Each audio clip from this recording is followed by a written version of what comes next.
और जैसा कि मैंने आपसे कल प्रॉमिस किया था कि कल जो ग्रामर मैंने आपको पढ़ाया था उस ग्रामर के बाद ग्रामर का जो डिपार्टमेंट्स है, जो पार्ट है, वो लेकर मैं आपके सामने हाजिर होऊंगा। तो मैं आपका होस्ट गणेश झा आपके इस नए यूट्यूब चैनल पे आपके सामने the departments of English grammar और the parts of English grammar ये लेकर मैं हाजिर हूँ, आपके सामने खड़ा हूँ। और मैं आपको जैसा मैंने कल बताया था कि मैं कल आपको बताऊंगा ये विभाग जो होते हैं इंग्लिश ग्रामर के, उसके बारे में कौन कौन से विभाग होते हैं, क्या क्या हमको पढ़ना होता है। और आपको पता है कि कोई भी चीज़ अगर सिलसिलेवार ढंग से आप करते हो, क्रमबद्ध ढंग से करते हो, इन ऑर्डर में करते हो, तो आपको बेहतर ढंग से आपकी प्रस्तुति जाएगी, आप बेहतर ढंग से अपने आप को डेवलप कर पाइएगा और आपकी जो जानकारी होगी वो भी एक मतलब क्रम से बढ़ती चली जाएगी।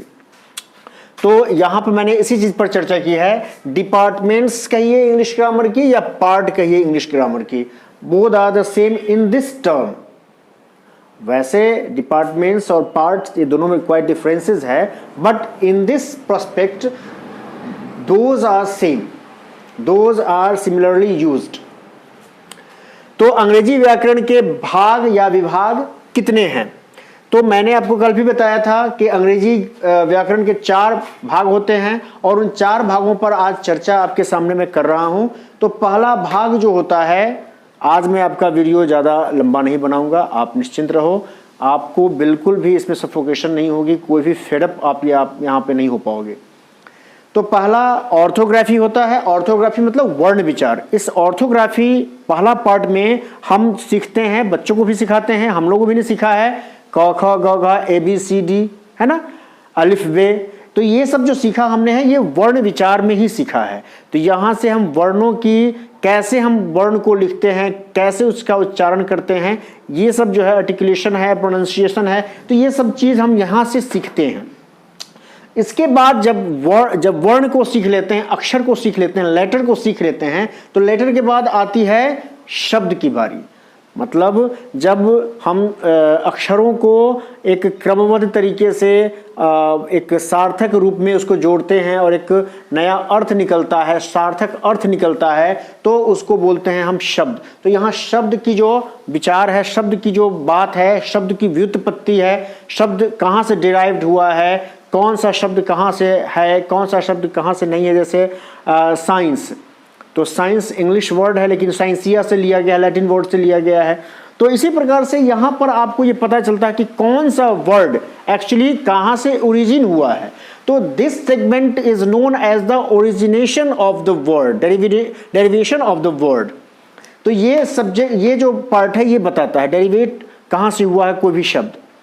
तीसरा आता है कि ये जो शब्द हमने जो जाना, वर्ण जाना तो शब्द पर आए, और शब्द जब जाना हमने, तो शब्द जानने के बाद हमारी अभिलाषा क्या होती है?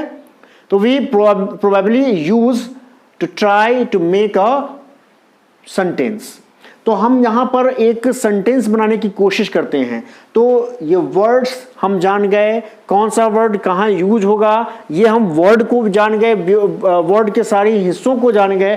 अब जब जान गए तो वाक्य बनाएंगे, और ये वाक्य जब बनाएंगे तो वाक्य बनाने के कुछ सर्टेन रूल्स होते हैं। वर्ड को ऑर्डरली जो है यूज करने के कुछ रूल्स होते हैं, उन रूल्स को हम यहाँ पे फॉलो करते हैं सिंटैक्स में, और ये वाक्य तभी हमारी बनती है। नाम भी इसका है वाक्य विचार या वाक्य रचना। ये वर्ड्स को जानने के बाद हम सेंटेंस पर आते हैं, तो ये सिंटैक्स होता है। ये 3 चीज तो बहुत ही अहम चीज है, ठीक। और ये 3 चीज अगर हम बेहतर ढंग से जान गए तो definitely we can speak English regularly without any hesitation, without any frustration. Frequently we can speak English having the knowledge of these 3. But if you want to write correctly without any mistake, without any incorrection, we must have to know the punctuation. ये punctuation जो है, चिन्ह विचार, ये चिन्ह के बारे में जानकारी हमें होनी चाहिए। बातचीत में, बोलचाल में तो हम किसी तरीके से बोल देते हैं, अशुद्धि हो, it doesn't matter। लेकिन लिखने में अगर जो बोलने वाला बहुत लंबा चौड़ा, आप अगल बगल में भी देखते हो, खूब लंबा चौड़ा बोल रहा है, बिना मतलब के बोले जा रहा है, लेकिन उसको कलम कॉपी थमा दो, आप कहो कि भाई 10 लाइन हमको लिख कर आप दे दो, तो उसकी नानी याद आ जाती है। क्यों?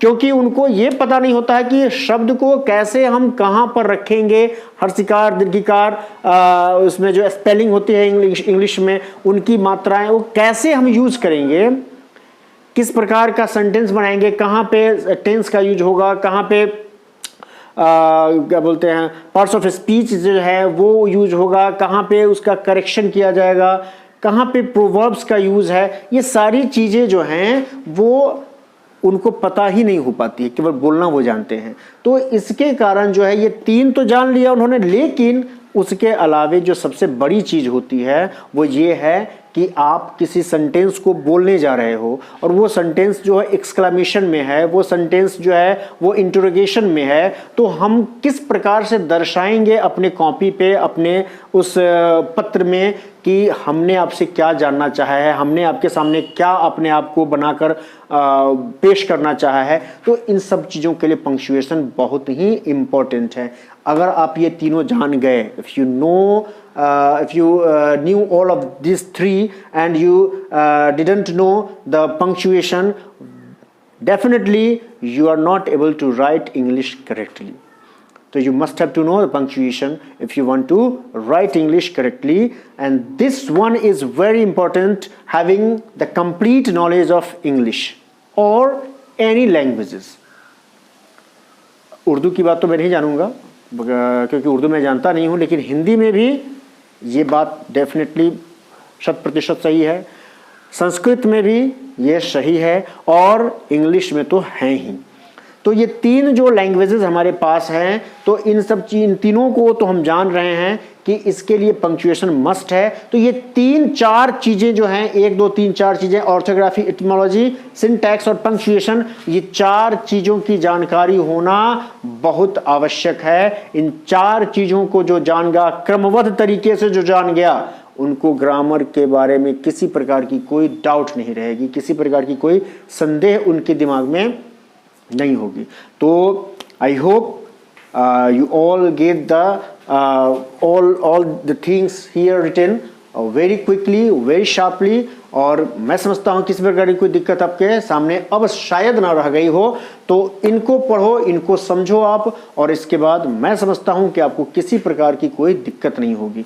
अगर आपका कमेंट आएगा मेरे कमेंट बॉक्स में कि इससे आगे प्रत्येक का डिस्क्रिप्शन आप मुझको दो, प्रत्येक को पढ़ाओ, प्रत्येक को समझाओ, तो डेफिनेटली मैं एक एक चीज़ को आपके सामने, एक एक चीज़ को अच्छी तरीके से ऑपरेट करके मैं आपके सामने रखूंगा। अगर कमेंट आती है तो, अदरवाइज अगर कमेंट नहीं आए तो मैं इस चैप्टर को यही क्लोज कर दूंगा। सो आपका ज़्यादा समय नहीं लूँगा मैं। अगर ये वीडियो आपको अच्छा लगा हो तो फिर मेरे इस चैनल को ज़रूर सब्सक्राइब कीजिए, ज़्यादा से ज़्यादा शेयर कीजिए, लाइक कीजिए, और फिर इसके बाद मिलते हैं नए टॉपिक के साथ। अगर आपका कमेंट आया बेहतर तो इसको मैं फिर आगे बढ़ाऊंगा, अदरवाइज नई टॉपिक के साथ मैं आपके सामने फिर हाजिर होता हूं। तब तक के लिए नमस्कार, धन्यवाद, शब बखैर।